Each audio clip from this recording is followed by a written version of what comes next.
Okay. All right. Thank you guys so much for joining us for the Careers in STEM panel on physical therapy and kinesiology.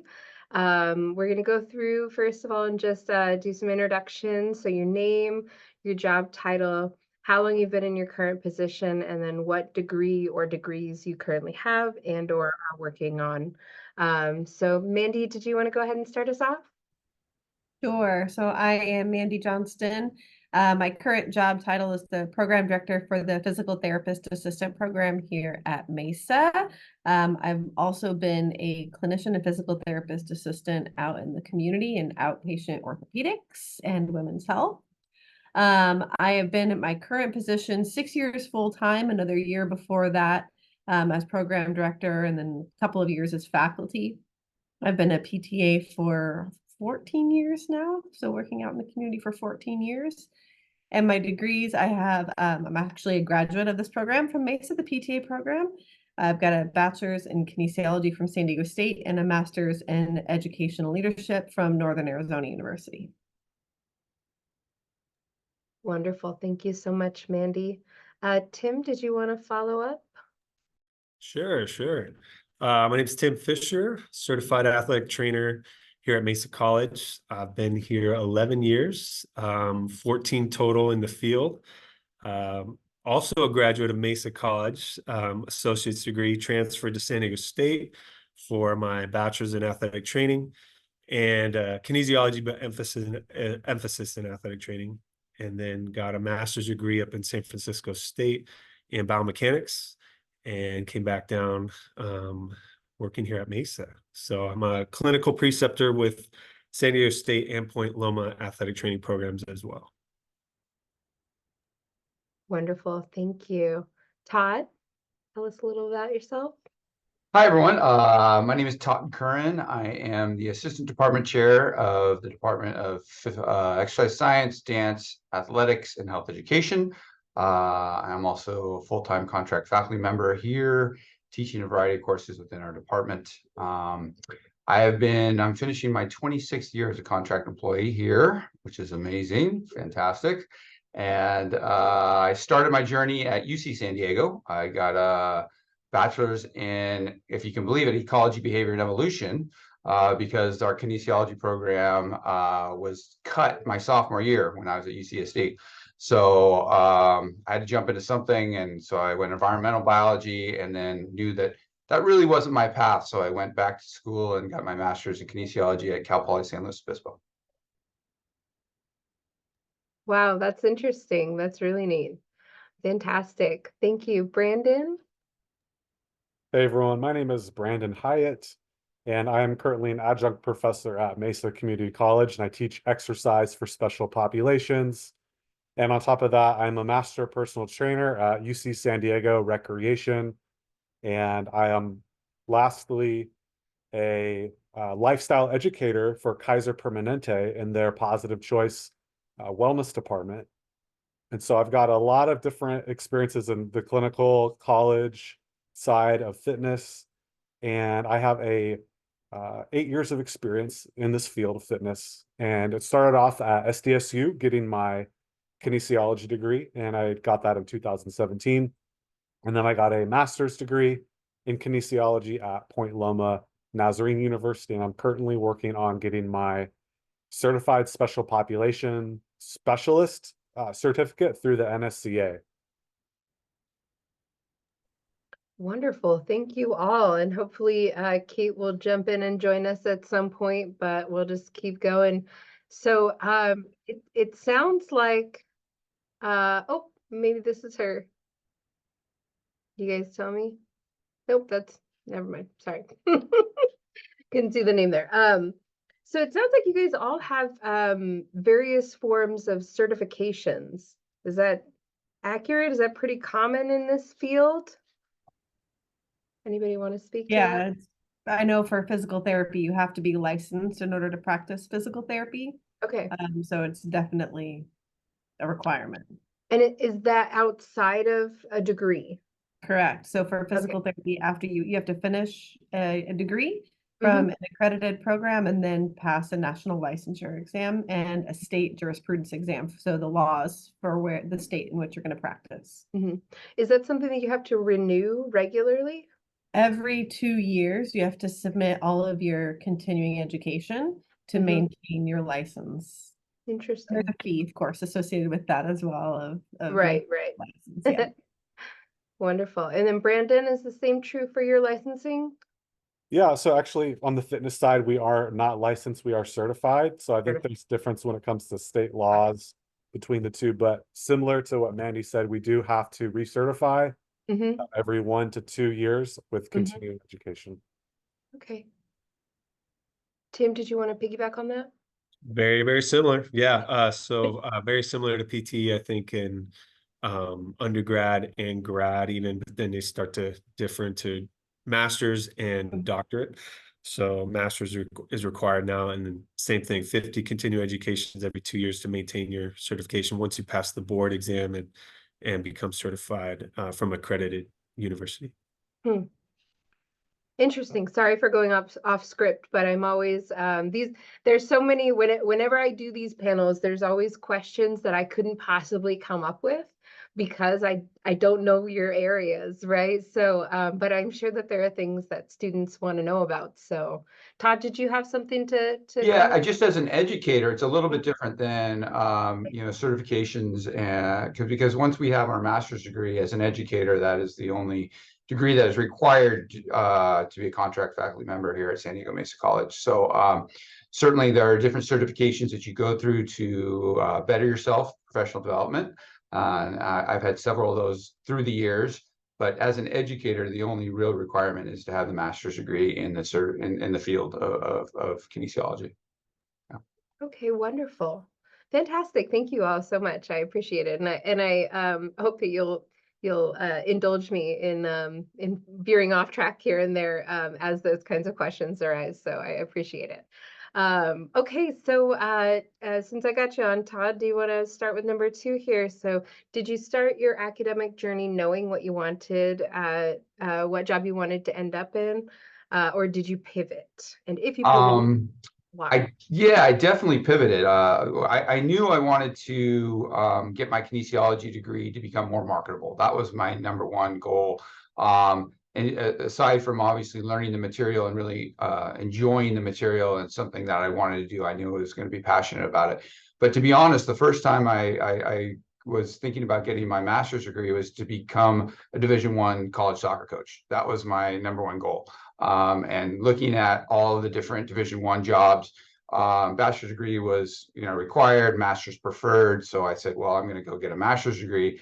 I played college soccer. I've been doing a lot of coaching during my graduate degree. And so that was my number one reason. And once that didn't materialize the way I wanted it to, and this job at Mesa College came up, and I didn't really talk about it, but I was the head coach for the women's soccer program here at Mesa College for 22 years. And having that balance of being a coach and being a full-time professor here was really rewarding for me. And so once that happened for me, I knew this was where I wanted to be and what I wanted to do. So the kinesiology degree definitely led me down the path that I wanted to go, just maybe in a little different path than I originally thought. Wonderful. Thank you. Tim, did you want to follow up with that? Sure. I was in the military for a few years after high school and came to San Diego through that, but was actually pursuing EMT and emergency medicine and possibly paramedic or fire. And so took EMT through Miramar College, passed and was working, and then started taking some prereqs here at Mesa and found the Intro to Athletic Training kinesiology class. I forget the number it is now. Todd can help me, but it's changed over the years. But Sue Laliker, the longtime athletic trainer here, now a dear friend and mentor of mine, taught the class and then asked for interns or observation volunteer students. And I jumped at the opportunity and then kind of fell in love with it, athletic training, where there's kind of the acute injury emergency side from collapsing. We had one of our staff members actually save a life 2 years ago, and a man collapsed with a heart attack and sudden cardiac arrest. use the AED and revive them, thankfully. So there's that rush and kind of emergency type stuff, but I played sports all my life and kind of opened up the opportunity to kind of hit both of those interests in my life. And so, yeah, finished my time here at Mesa, went over to San Diego State, like I said. And so I would say a pivot then, but very similar field of just kind of acute emergency type side, as well as the injury prevention, rehab, and all the other stuff we do was fun to kind of lead me down that road. Awesome. Brandon, did you want to go next? Yeah, I'll go next. So I knew what I wanted to do. I wanted to be a physical therapist out of high school. I loved watching my dad get his therapy from a chiropractor and from a physical therapist. I even tried to copy it myself with like my grandpa and that was like so cool. So I did the pre-PT route at SDSU. I was a PT8 for 4 years, 3.5 GPA, and I didn't get into any schools. Such a bummer. I was like, what the heck? This is like the peak of my last 4 years of this next step, and it didn't work out. But I pivoted. I said, no, I'm not going to stop. I'm not going to completely change my career. I love this field as a student. So I pursued a master's degree in kinesiology, sports performance instead. And I've just stayed busy ever since then. I haven't thought about going back to pursue physical therapy, maybe one day, but there's so much fun to do in this career that I've stayed busy and enjoyed it. Thank you. So it sounds like PT is a pretty competitive area. Yeah.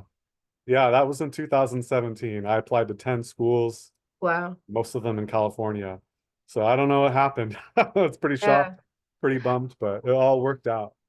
Yeah, no, and it always is, but I think that that's important for students to hear because I see a lot of students going into going pre-med or getting the kinesiology degree to go PT, and it's important for people to know that even if that doesn't end up being your path, that there are so many other ways that you can go and they're equally fulfilling, right? Maybe more so, right? Maybe you think this is the one, and then along the way you find these other areas that really speak to you, right? In the way that you have. So, and those are things that you would be hard pressed to know without just doing them. Hi, Katie. Welcome. I'm so sorry. This is so unprofessional. I'm It's so all sorry. good. It's okay. It's I'm okay. coming on the side of a clinic owner, and so I'm always late. No worries, no worries. Our schedules are wild. We understand.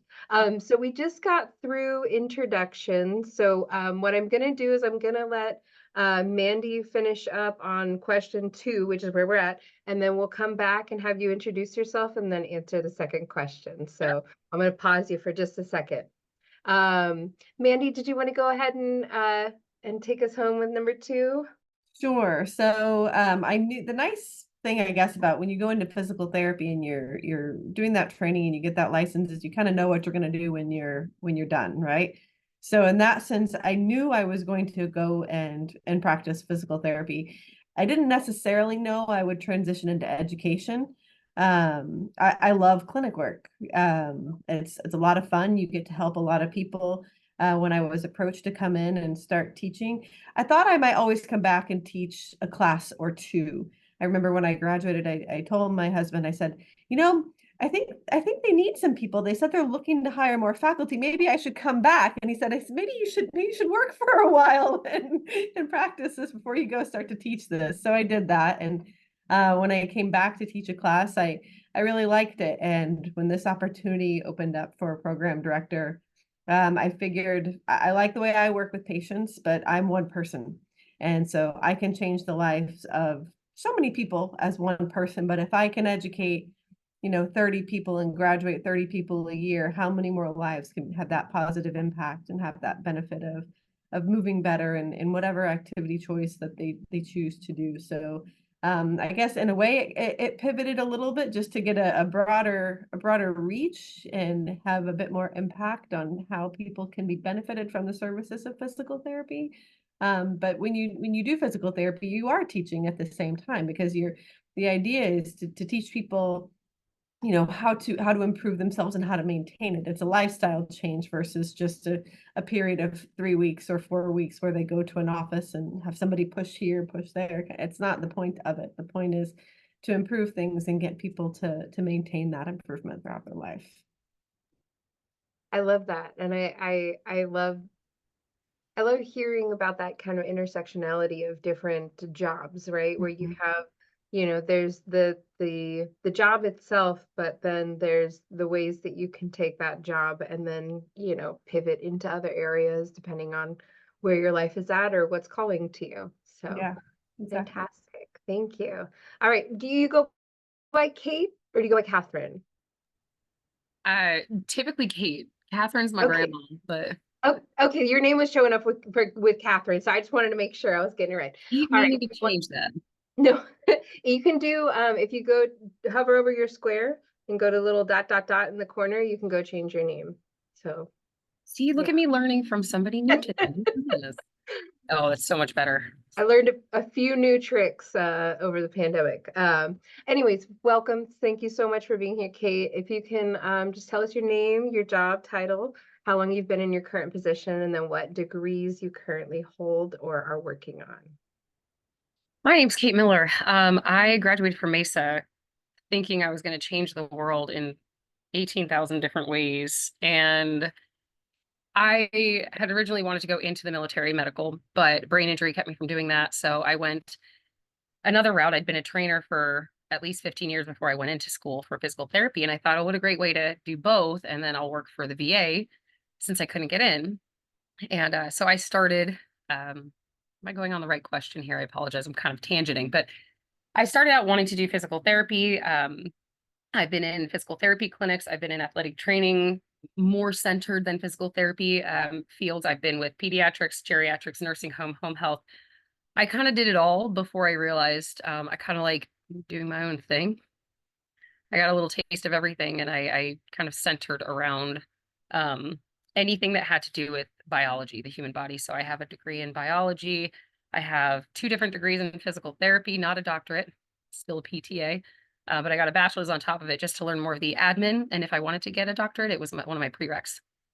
I have a minor in exercise and nutrition, and then I have some other certifications and licenses that all have to do with either massage, kinesiology, soft tissue release, flexibility, sports med, that kind of thing. And I'm also, I'm a coach. I'm a nationally certified coach, so I help coach Poway High baseball now. Oh, wonderful. Awesome. That's And then good. your current title is you're the boss lady, I'm guessing. Is that would you Owner? accurate? Oh no, there we go. That's good. That's I good. think so. The high school was asking me as they put me on the roster for the first time this year. I think I'm more of like a sports therapist or a sports therapist or recovery coach is kind of what I've been called. Okay. Recovery coach I didn't like because that can go recovery in a lot of different ways. Sure. So we kind of kept with more of like a muscle therapist or a sports therapist. Right. You're not drug recovery therapist. No, I didn't take those Yeah. courses yet. Yeah. Sure, fair. Okay, wonderful. And then so it sounds like you did some minor pivoting. Was that pivoting early on in your education or that was later in life? I kind of bounced around. I did the VA and did more clinic work, Mhm. like really hands-on clinic work for the first couple of years out. Then I realized I didn't like a lot of the red tape and insurance, which I'm sure a lot of, if there's clinicians in here, feel a lot. And I wanted to try to find a bridge between helping people medically and fitness and health mindset. And so I did some things on the side, but I wanted to find something where I could help more people in different platforms with less rules, I guess. Get that. So I learned from as many people as possible, as many mentors as possible, did as many things as possible to learn from athletics to geriatrics to so I could pick and choose and learn a little bit more because what I noticed is a lot of times, and it's happened to me and some friends in the same field, is the rigmarole. And it kind of turns into an assembly line sometimes, and you have to make sure that I had passion. I got here for passion in the first place, and I didn't want to lose that passion and have my passion turn into work, because I'm still not working in my mind. And so in that way, I think I've succeeded. Wonderful. I love that. That's beautiful. So I think you all might have touched on this, but if there's anything that you want to add, what drew you to physical therapy or kinesiology? And I'll start with you, Kate. Well, I have been in a lot of traumatic injuries. I was an athlete growing up. I'm having my 4th knee surgery next month.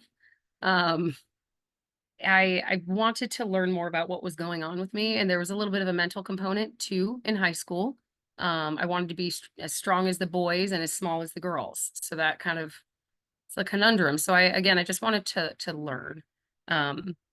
That's the main reason. I just wanted to learn how my body worked. And then it was really cool seeing how other people's bodies worked. And to me, the whole body's just fascinating.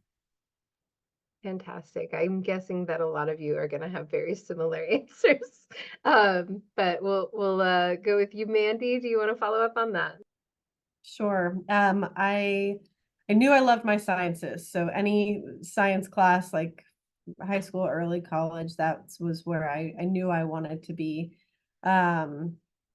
Physical therapy specifically, I like the variety because not one day is the same. I could have a full day of patient care, even in the same setting of an outpatient, and I might not do the same thing with 2 different people. Because so there's just always variety. I could work on a knee and then a toe and then a head and then a pelvis. It's just a lot of options. And then if I got bored with that, I could change settings. So working in a hospital, working in a skilled nursing facility, in a rehab facility, there's a lot of different options that you can grow your knowledge or transition should you want to stay within the same field. And that ability to have that kind of breadth of knowledge and be able to work with so many different types of people, from pediatrics to geriatrics, and then just you have to be a people person if you want to work in physical therapy, and you have to like talking to people. And I like doing that. So it's kind of what originally drew me in. Wonderful. Thank you. Tim, did you want to follow up? Yeah, not to echo all that again, but very similar, just, engaging with people and the relationships we build. As an athletic trainer, we have a unique opportunity to be there right when the injury happens most of the time.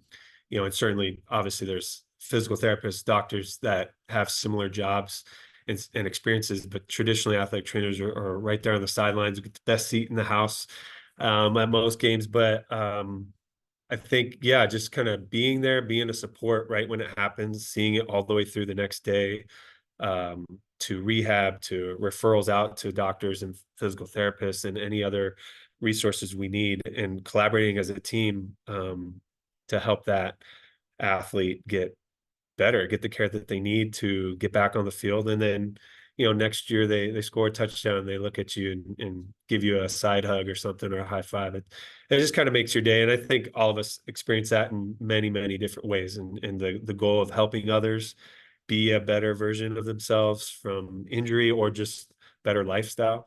And the relationships we make along the way obviously make our jobs that much better, I think. Yeah. Wonderful. Thank you. Todd? Yeah, I think Kate touched on it a little bit, of just about being your passion. And I was always passionate about sports and athletics. I grew up in high school playing baseball and soccer, and I knew that I wanted to do more sports. I just want to be involved with sports. So, like I said, I got involved at UCSD. I played on the college soccer team there, and to find out that I could actually tie athletics and sports to a real job for 30 years and make that a passion was amazing. So that really led me to, the fact of playing on a college athletic team really led to what else can I do and still be involved with college athletics. That was my be and end all. And then, when I was a graduate student at Cal Poly SLO, my graduate advisor said, "Would you like to teach this lecture?" And so I went in and did a 140 people lecture on kinesiology. And I'm like, it's a lot of people, and I was, bright-eyed and bushy-tailed and really enjoyed the experience and the rush, like Tim talked about, of being in front of 140 people and having some sort of influence on what you're teaching and being passionate about it. So those two things molded and meshed together. And so that's really what brought me to kinesiology, and I've enjoyed it ever since, and really all the aspects of the human body and the study of human movement. So it's really been an enjoyable experience for me. Wonderful. Thank you. Brandon? Getting to improve someone's life through helping them move is what drew me to this field. Wonderful. Yeah, it sounds like you guys all have a passion for people. It sounds like you're all very much people. So it's definitely but it also sounds like Mandy, in dealing with people, that you have that aspect of, it can be a one-on-one engagement, so it doesn't have to be an overwhelming, it's not necessarily an extrovert's game, because you can deal with some one-on-one, or even Tim in athletic training. It sounds like, and Kate also, so there's these aspects of one-on-one as well, so it doesn't have to be completely like, all in groups of people all the time, Yeah, that's true. So I mean, in physical therapy, most appointments are one person, but you're very rarely just the only person right there. So you might be working with like 7 other therapists who are working in the same open area with their 7 patients. So there are times where you go into private individual rooms with one person. So yeah, there's definitely times where you can hone in and spend that individual time with that person. But then you do that 15 times a day, so in that sense you have to be okay with talking to the masses. Okay, all right, thank you. Okay, so all right, what kind of resources helped you get from your degree to your career? And Brandon, I picked on you last time, so I'll let you start us off with this one. All right. So what kind of resources helped me to move from my degree to my career was getting involved in a professional organization. Like for us, it's like the NSCA, the ACSM, one of those major personal training fitness certification programs, going to conferences. Big ones for us, again, are like IDEA World Conference. That's a big one where you can go there and get inspired and super pumped up. And then just getting to know the people in our field, the personal trainers, the other professionals, to hear about what other opportunities are out there. I never would have imagined that I would be where I'm at today. Like, I had no idea these jobs existed, but I wouldn't have unless I had talked to people and been friendly and networked. Nice, wonderful. Kate?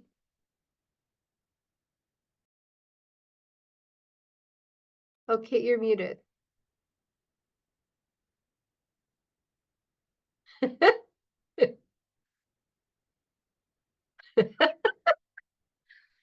I'm gonna let you find that unmute, and I'm gonna let Tim. All right, here we go. Oh no, there, we made it. Okay. We made it. Since I've bounced around all over the place, I think one big thing is I wanted to know as much as possible about the field. So I worked for the CPTA for a couple of years to find out the background of it and the battles beyond the bill. You know what I mean? Can you help us out with the CPTA? What is I'm that? sorry. Yeah, the California Physical Therapy Association. So I did some work at, like, not work, it's volunteer. But you do a lot of things in Sacramento, and you put a lot of effort into like the CPTA, like he was saying, the conferences, a lot of that stuff, to learn that end of it. Because if you're going to run a clinic or anything like that, you got to know all of it. But I'd say people and networking, mentors. During school, even, I connected with Hot Grips, and I'm not sure if anybody's familiar with, I know Mandy is, with Hot Grips, the company for iStem. I became closely connected with them through a conference while I was a student, kept in contact with everybody that I met. Just, oh, you're in the area? Oh, let's meet for breakfast or whatever, or even following them on social media, because that's the world we are in today. And connecting, seeing, what events they're doing. Hey, would you like to come speak at this? Doing volunteer work has gotten me a lot of jobs too. Just, hey, I think I might like to do this. Can I do it for free for you? There are very, very little people who will say no.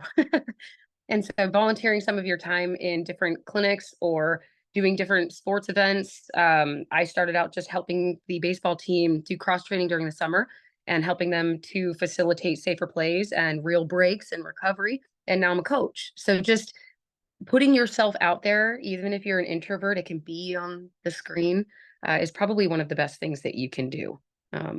Just putting yourself out there any way that you can. Awesome. Thank you so much, Kate. All right, Tim, for real this time. Okay, got it. Yeah, I think Brandon and Kate hit it on the head. Conferences and volunteering. I think for athletic training, it sounds like I know we all have our own organizations we belong to. So the National Athletic Training Association, very similar to the CPTA, the NATA. So you can become a student member for a low fee. I think it's half the cost of a certified member. And so, and then there's other smaller organizations within the NATA that you can even become as a free member as a student while you're in your undergrad or grad degrees. And again, through that, by joining organizations, the conferences you attend and the networking you create through that is opens up so many doors for volunteer opportunities, shadowing experiences, or just interviewing someone that's in the field currently. Much less, we also have awards, so service time awards, lifesaver awards, all kinds of. So you start to see the people that are leading your field, or your hopefully prospective field that you're interested in, and what kinds of people are they? What kinds of things do they do? Are they committed to? And if you're there, you have a dinner, you have a social, you can go out and meet people and get to know them. So, excuse me, if that's something you want to continue pursuing as a career, I think that goes a long way to join organizations, or at least try and attend some of those conferences and meet people that way. I think are the biggest things that helped me.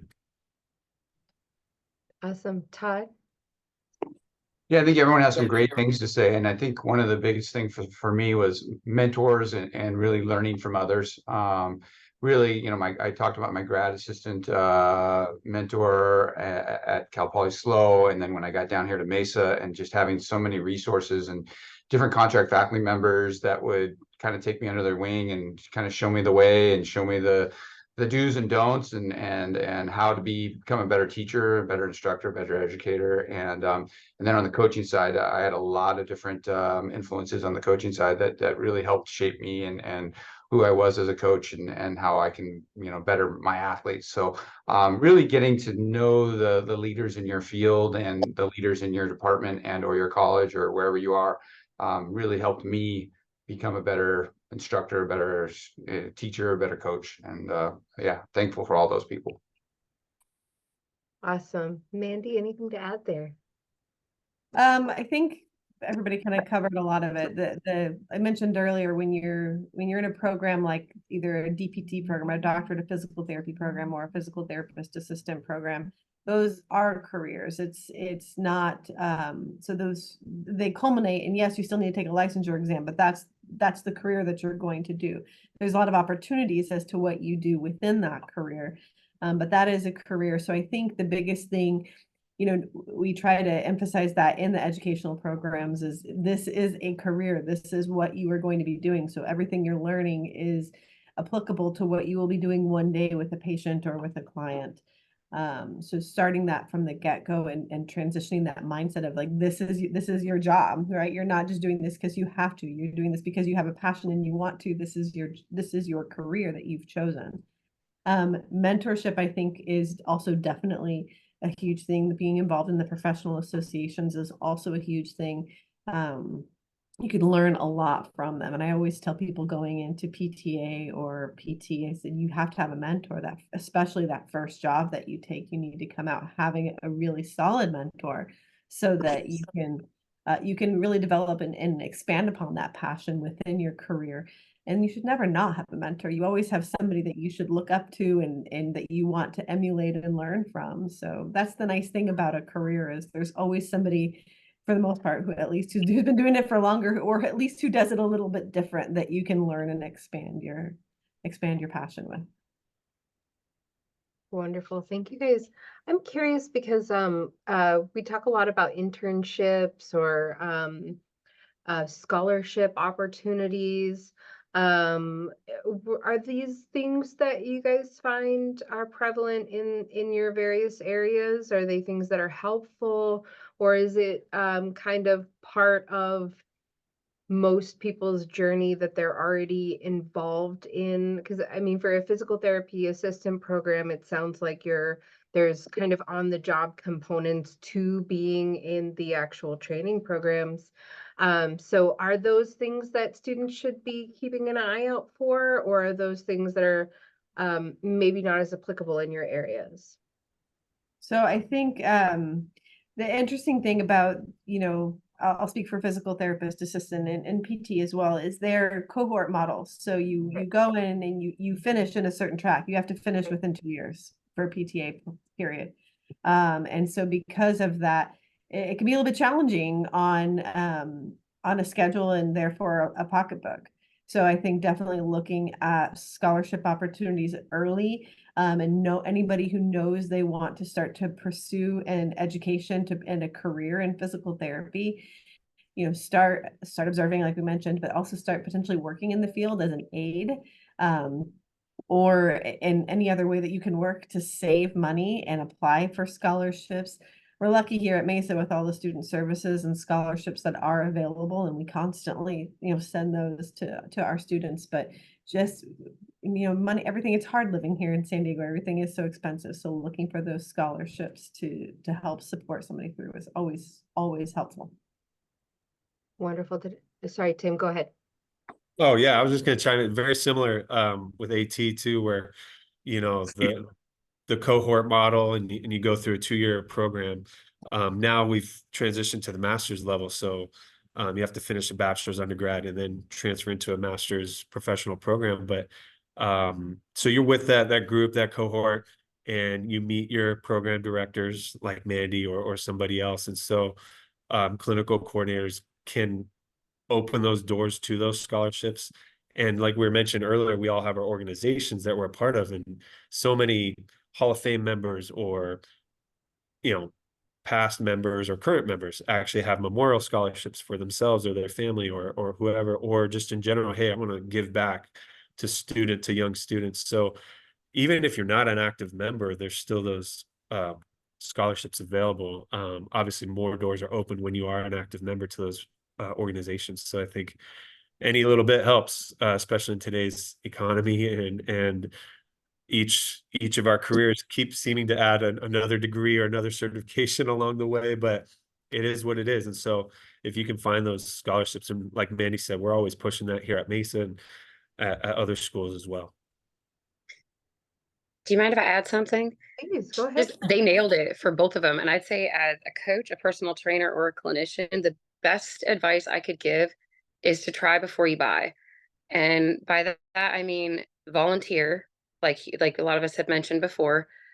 Go get a free personal training session and ask that personal trainer, do you like your job? What is your job like? For physical therapy, I know there were quite a few people who maybe the first year is kind of that weed out year.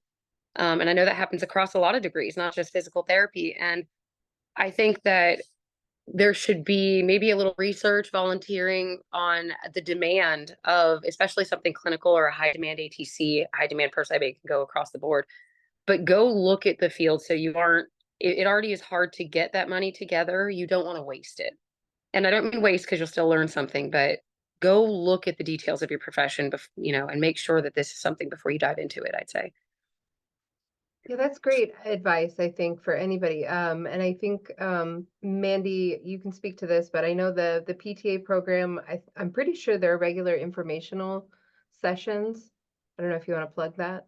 Sure, yeah, we don't have any more yet this year because our application opens on the 22nd of this month, and I just did the last one last week, but we have information sessions. Mhm. We do require all of our applicants to complete observation hours as well, and Mhm. then they have a essay response that they have to write in Mhm. relation to those hours, and that's part of the reason why, because we want people to be aware of what they would be doing. Awesome. All right, thank you so much. That's really, really helpful, I know, for our students.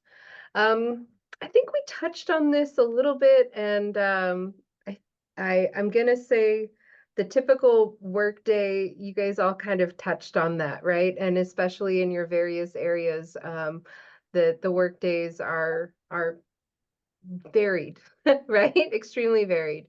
So I'm gonna kind of breeze past that because I want to get to some of these other questions. So, what are some of the opportunities for growth in your field? Todd, do you want to start us off with that one? Sure. As an educator, I think the biggest growth that I've found through my years is the opportunity to teach a variety of different classes throughout the different years. And I might even jump back a little bit on an everyday, like tomorrow, my everyday, as an educator, as you know, a professor here, I get to start my day tomorrow morning at the beach, and we're going to go surfing for 2 hours, and it's going to be fantastic. And my class is so excited because it's the first day that they actually be at the beach tomorrow. So we're at the beach for 2 hours, and then I race up to the college, and then I get to go teach tennis for 2 hours. And I get a whole new perspective on a whole different sport and athlete, and we get to play tennis for an hour and a half. It's fantastic. And then I come up to the office and do a little bit of work and do some committee work and then prep for my next day and maybe do an online class that I'm teaching, introduction to kinesiology class. And so I love the variety of my class, and I think of my day, and I think that's kind of what you're referring to in terms of what are my growth opportunities. I think for me, I get to grow because I get to teach a different class and have those opportunities to teach different classes. And so as an educator, I think that's the most rewarding part of my job for sure. I think that's unique to your guys' area too, because I don't get that kind of. Also, I'm exhausted listening to your morning. I mean, it's fun. It sounds fun, but I'm exhausted. So I have two kids. That's my surfing and tennis for the day. So, but no, that's fantastic. I think, yeah, we think of growth opportunities as being a monetary or a title based kind of thing. But I think you're right that growth is about expanding our worldview and our interests and our knowledge of things as well. Absolutely. That's an important part of growth. Let's see. Brandon, did you want to follow up on that? Sure. So one area of growth that I am pursuing myself and also seeing is the fitness field working more closely together with the healthcare field, because of insurance and American healthcare, there's only so much sometimes that allied health professionals can do before they're limited by insurance or something. So I would like with certifications like the special population certification coming out, or that's been out for a while, but the point of that is so that allied health professionals can have more confidence in people like me, who's not a PT or a doctor. I'm a fitness professional, have more confidence in me getting to work with their patients but they're going to be my clients. That's a different word we use. So helping people be healthier after they get out of the healthcare system, but also like before they get there as well. So I think that's just some areas that I'm seeing growing in. Yeah.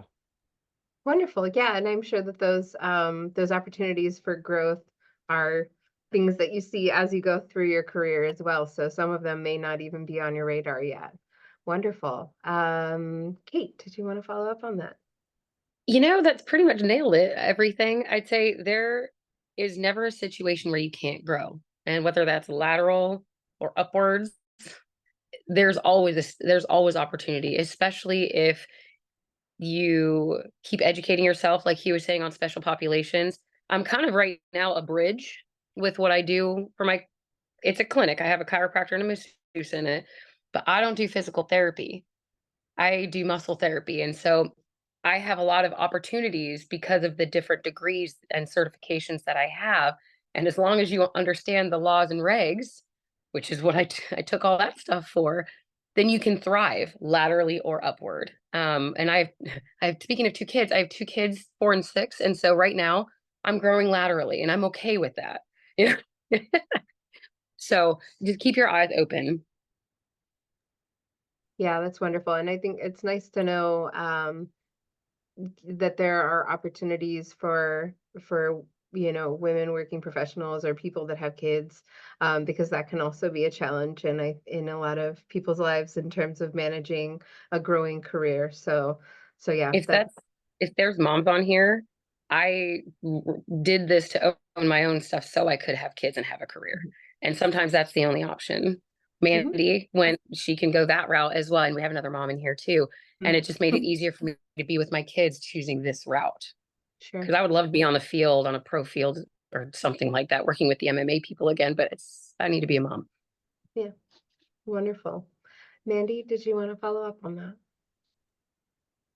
Yeah, so I think there's a couple of different options, and I think they've nailed kind of like I don't want to say non-traditional, but when people go into like physical therapy, they think going into a clinic or a hospital and working for their, like I said, shift with patients. And I think there's still a lot of growth opportunities within that as well. It can be just an education, like people have mentioned, is because when you graduate from school and you take that licensure exam, you're a generalist, meaning you should be able to go out and work with anyone, anywhere, and be able to successfully treat the patients that walk through the door. But there's a lot more knowledge that you can get beyond that generalist education. So once you land in the spot that you want to grow, that's when you go take more of those specialty. Maybe it's not a certification, but there's Con Ed courses, continuing education courses that are 1 day. There's some that are 2 days. There's some that are, a period of 6 months that involve like some didactic or learning like in a book and on like through PowerPoints and videos, and then some hands-on skills. So there's a lot of that. I think also one thing that here at Mesa, we just applied for a bachelor's degree. So we have provisional approval for a bachelor's degree in PTA. So that is a definite opportunity for growth, because right now a PTA is an associate degree. It would still require the associate's degree to get licensed, but then an opportunity for a bachelor's degree opens up leadership opportunities in hospitals. So a lot of those positions, like a director of rehabilitation, a lot of those require a bachelor's degree. And for a PTA that has an associate's degree and not a bachelor's degree, that door's not even open, just because of the paper that they have, right, or the initials behind their name. And so this extra 2 years in earning a bachelor's degree beyond our current associate's degree gives somebody that opportunity for growth into some of those leadership roles in the large healthcare organizations within our community. This degree specifically would also focus on leadership skills and running businesses. So it would allow them a little bit more, potential to go off and work as an owner of a clinic or a business of some sort as well. So I think there's lots of opportunity for growth. It just depends on where people want to take it. One thing I do always caution people, kind of potentially as my role as a director and I'm on our board for a professional association within California as well, is I know Kate mentioned the laws and regulations. No matter what, you have to be aware of your laws and regulations, whether you're licensed or not, because you have to work within your scope. And so that's just something always that I just like to remind everybody, no matter what path they take, so that they do the right thing to keep patients and clients safe. Wonderful. Thank you. Tim. Yeah, quickly, I'll add on top of all that great advice, I think, or growth in certain fields in athletic training, we moved to the master's degree. So as far as education and kind of opening new compensation packages or growth that way, vertically, as was mentioned earlier, financially, that's kind of the norm now. but there are some doctorate in athletic training or other certifications and educations you can take. As was mentioned earlier, some continuing education, instrument assisted soft tissue mobilization, and different trainings and techniques can open doors to specializations. I believe Mandy was mentioning earlier, where you can kind of use that as a leadership kind of role to, hey, I have these trainings and these expertise. I'm going to take on this clientele or these types of patients, or because of my experience here, I can open doors into a leadership position. And so there's that area of growth in athletic training. And then as far as career wise, and back to what Todd was kind of mentioning earlier, there's kind of lateral growth where we're seeing a lot more athletic trainers be used in all kinds of active populations, from the military to NASA and astronauts to performing artists and Cirque du Soleil. And I know physical therapists and personal trainers as well are constantly being used in those areas as well. So as healthcare professionals, I think it's awesome to open that door to, hey, on the job, somebody trained in injury management, prevention, emergency care that can just help take care of the performers or the athletes or the active population right then and there, and obviously refer to the appropriate care as needed. So there's a lot more growth and job opportunities opening up for athletic trainers and other careers in kinesiology, I think, in that respect. Yeah. Wonderful. Ever growing fields. I love that. Okay, so I think we can briefly touch on I know this is probably one of the lengthier topics to talk about, but if we can just kind of briefly comment about how you feel in terms of acceptance with colleagues and in your profession overall. Kate, I want to start with you on that one. I imagine you have some things to say. I think, without going too detailed, because you're right, we could probably go a lot of places with this. I think the first thing that I noticed is, in a good way, the good, the bad, and the ugly, is people are like sponges if you're water, and in a good way and a bad way. So they idolize you in a way, or they ask you and they have questions for you and they want you to help them, and you have every intention to do so. But making sure that you, one, would stay within your scope, like Mandy mentioned, that's very important. You're amazing, but we're all limited amazing. But I think that kind of sums it up, honestly, yeah. Okay, I like it. I like it. Let's see, Tim, do you want to Sure. add to that? Yeah.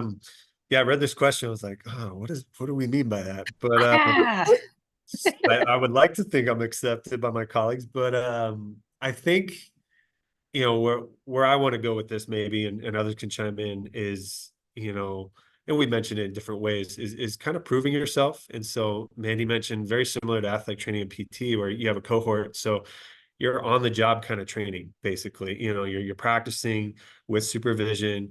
And for us, we have clinical sites similar to other degrees. And so I currently, actually tonight, from the last 3 hours, 6 to 9 p.m., I'm going to go interview the next cohort of master's students at San Diego State. So, and maybe 2 of them will come to Mesa next year as our clinical interns. So there's those opportunities where you got to kind of prove it and work it and on the job. And then, networking helps create those lanes of acceptance from not only your colleagues and peers, but your own cohort, your students, and how you can support each other, getting jobs and growing your profession.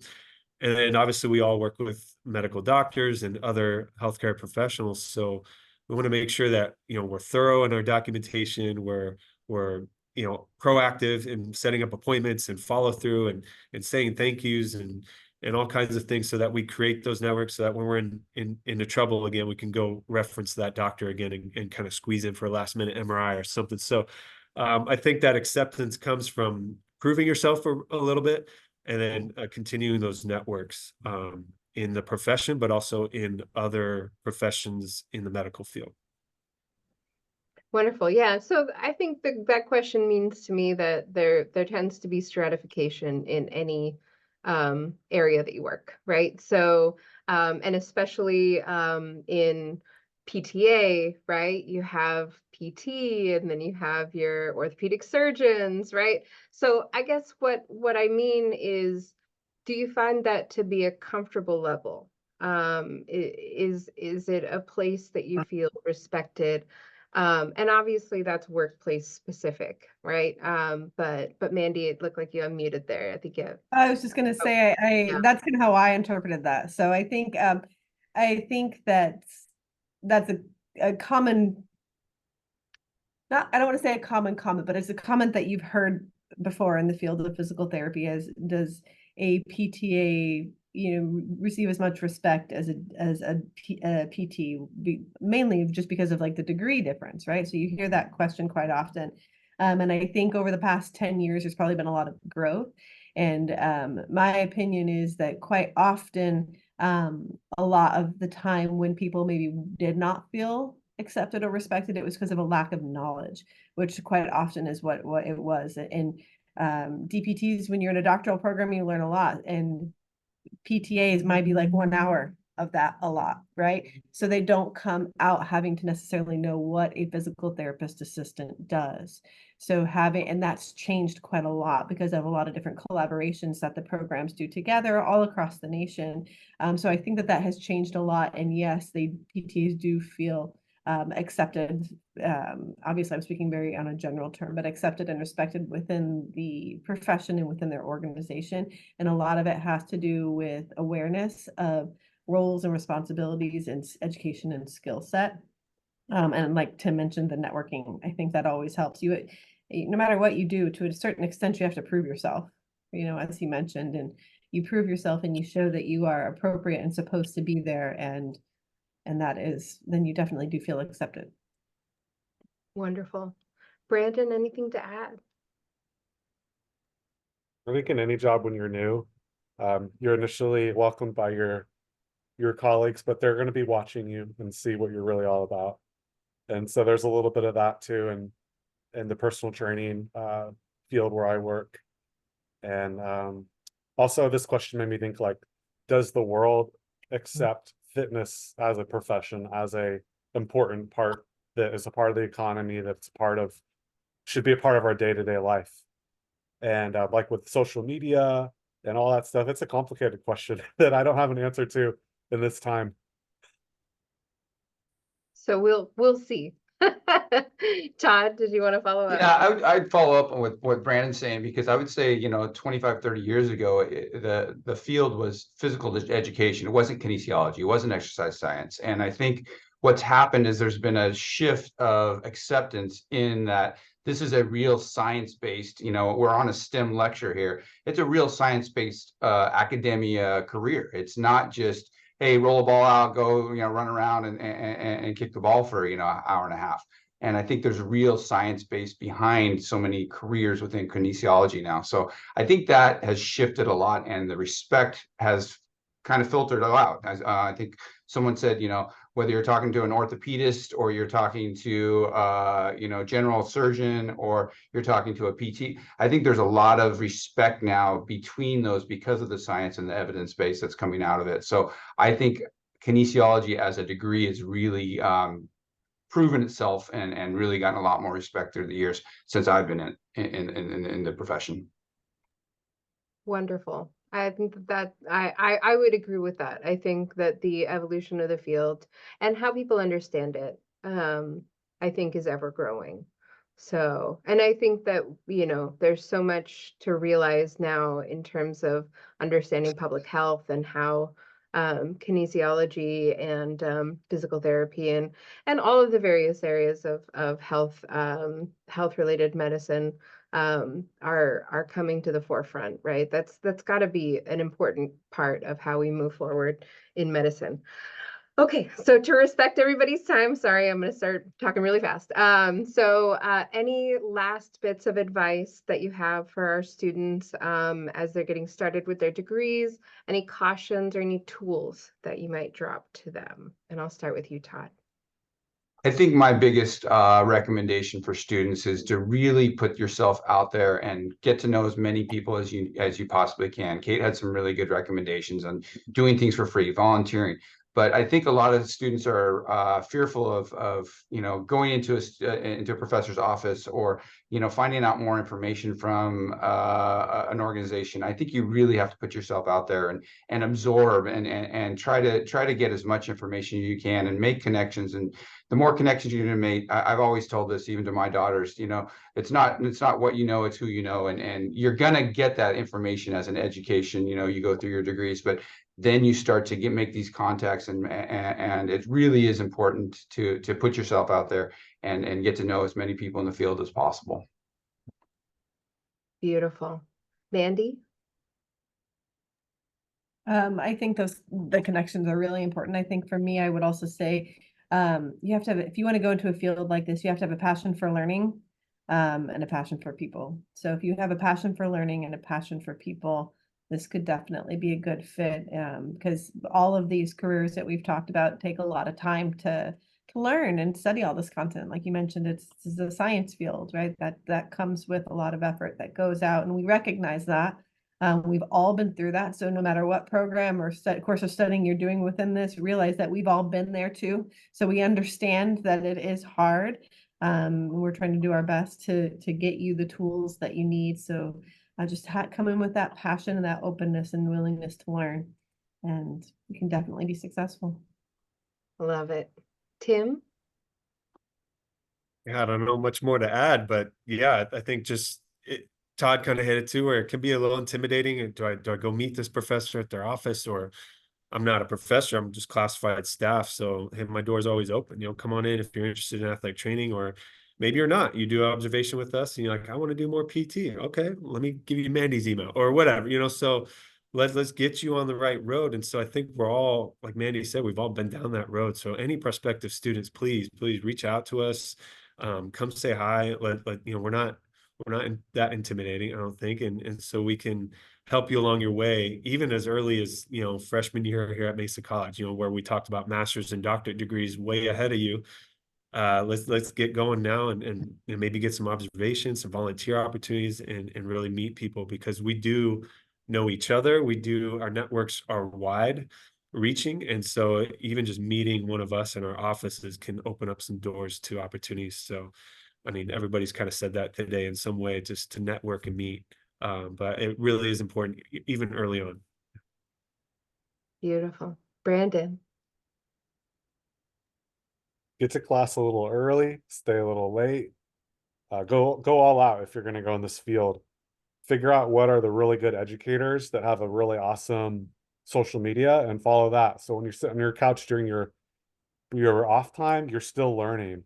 Like, read all the assignments that you're given in your classes, go to a conference, make this a part of your life too. Like, figure out what type of movement you enjoy that your body loves and get really into that. And it's not a field that you can be very successful in by just going along with the flow. I mean, things will work out for everyone, but if you really want to be successful in this field, you really have to do a lot of things. I mean, even myself right now, I saw this opportunity to be here and I was like, oh, that looked really interesting. I don't know Todd, I don't know Tim, but they seem like really cool people that know a lot. I'm going to spend an hour in this meeting with them, hearing more about what they do, and hopefully leave an impact with, as well as Kate and Mandy on these students. And so even myself, I'm trying to do extra things in my career to this day. So what does that look like for you students? What's an extra thing you can do right now? Heck yeah, I like that. Kate, what's up? Well, after all of that, I think just to piggyback off of everybody, we'll play Frogger. Do the silly things, because they're not silly. Like, people may be listening to this right now, or, you get an email, oh, I'll just talk to somebody I know, or no, do the silly things. Even if you're sitting here on Twitter or TikTok, whatever those things are, or you're doing something else, hone in, listen in. You might hear something, oh, wait, what were they talking about? Someone's a Dodgers fan. You might find out you have a connection with somebody that you had no idea you had, or passion for something you had no idea you had. So don't let any opportunity be unturned. That doesn't mean you have to overload your plate like some of us do, but don't leave any rock unturned, because you have no idea the world out there. It's amazing. I feel assaulted by that. No.